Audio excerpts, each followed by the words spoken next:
और हम जरा क्विक बात करें, हमारे मेहमान ज्वाइन करें माहिर कानून बैरिस्टर शुएब रज़ाक साहब। बैरिस्टर साहब बहुत शुक्रिया आपके वक्त का।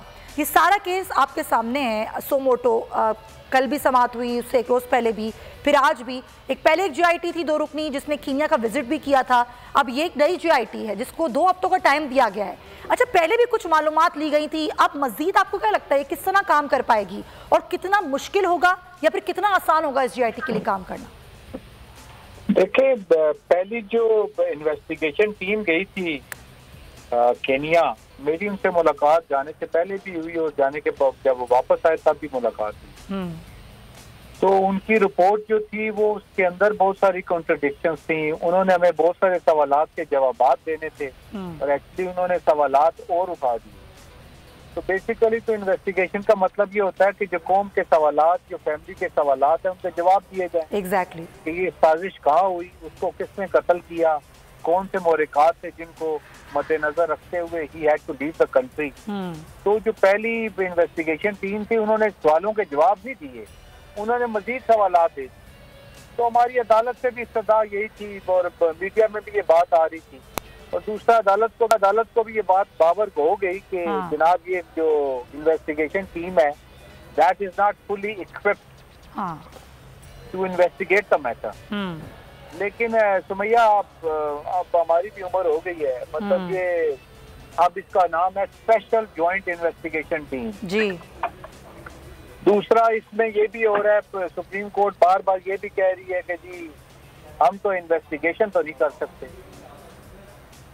तो फिर अब क्या होगा बैरिस्टर साहब, आपको ही पता है। उन्होंने कहा है कि 2 हफ्तों के बाद जो भी आप डेवलपमेंट करें वो हमें आगाह करें। अब सुमैया इसमें बात ये हो गई कि stage is all set, they just have to deliver and they have to deliver truth. और वो किस हद तक उनके पास अथॉरिटी है, किस हद तक उनके पास मैंडेट है, किस हद तक उनका जिगरा काम करता है टू डिलीवर ट्रुथ, ये तो वक्त ही बताएगा। अच्छा, क्योंकि एक माजी है ना, बहुत बड़ा एक तल्ख माजी है। यहाँ वज़ीर आज़म को कत्ल किया गया, यहाँ बड़ी बड़ी शख्सियात कत्ल हुई, माजी में बहुत बड़े सानियात हुए बैरिस्टर साहब, आपको सब मालूम है। और उस पर GITs बनी। GIT बनना ऐसा होता है कि बस अब तो किस्सा मुक गया ना, अब वो GIT जाने और उसका काम जाने, फिर उसके बाद उससे सवाल कौन करेगा, उससे पूछेगा कौन, फिर आगे किस तरीके से सजाएं होंगी, फिर क्या घर वाले मुतमईन होंगे, फिर स्टेट टू स्टेट वाला मामला भी है, वो कैसे सब कुछ होगा।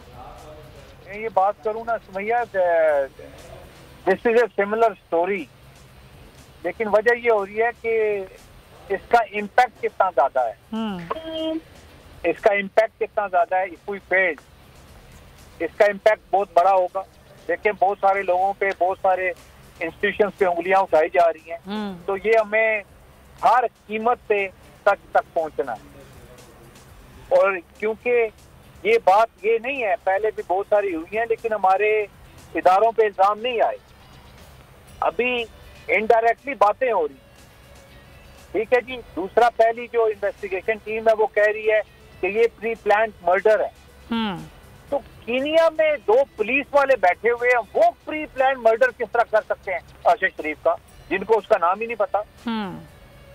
तो आपने तो हर बंदा बात कर रहा है जी मैं कीनिया जाऊंगा, ये भी कीनिया गए थे, दुबई में इन्वेस्टिगेट करेंगे जी। वो आपने इन्वेस्टिगेट पाकिस्तान में करना है, तो पाकिस्तान में क्या आप इन्वेस्टिगेट कर सकेंगे? आपका मैंडेट है। चीफ साहब ने एक बात की, जब अरशद शरीफ की वालदा ने, हम उनके साथ थे जी, अरशद शरीफ की वालदा ने जब वो लेटर दिया तो चीफ साहब के रिमार्क्स थे towards attorney general, additional attorney general, कि जनाब this is a statement of A victims mother, this is not a statement of a witness. तो आपने उसको उसी दायरे में लिखना है कि माँ की स्टेटमेंट है, विटनेस की स्टेटमेंट नहीं है। तो समझिए ये बहुत कुछ बात कह गई है। दूसरा, उन्होंने कहा कि जिन लोगों का FIR में नाम है आप उनको इन्वेस्टिगेट करें। ठीक है जी। ये बहुत सारी बातें हो रही हैं, हो चुकी हैं कोर्ट में। 184(3) में बड़ा इंपॉर्टेंट बात थी। साथ साथ ये भी कहा जा रहा है हमारी इन्वेस्टिगेशन का हमारा मैंडेट नहीं है ना, हमारा ये है। तो बहुत सारी बातें हैं। आई होप और मेरी अल्लाह से दुआ है कि इस केस में सच निकले, क्योंकि इस केस में से अगर अरशद तो कत्ल हो गया, अगर अरशद के कत्ल का सच कत्ल हो गया तो ये कोई अच्छा सुकून नहीं होगा, ये बहुत बुरी होगी और ये बहुत ज्यादा हमें हॉन्ट करेगी हिस्ट्री में। तो देखिए क्या आगे, अल्लाह की मर्जी है। जी बिल्कुल ऐसे ही है बैरिस्टर साहब, और हम ये दुआ गो हैं कि सिर्फ सच सामने आने के साथ साथ इंसाफ भी मिले, जो कि बहुत ज़रूरी है। इस मुल्क में इंसाफ मिलना बहुत ज़रूरी है। बहुत शुक्रिया, thank you so much for your time. Barrister Shoaib Razzaq Sharif कत्ल केस के हवाले से बात कर रहे थे। आप ज़रा सियासी सूरत हाल पे बात करते हैं और आपको पता है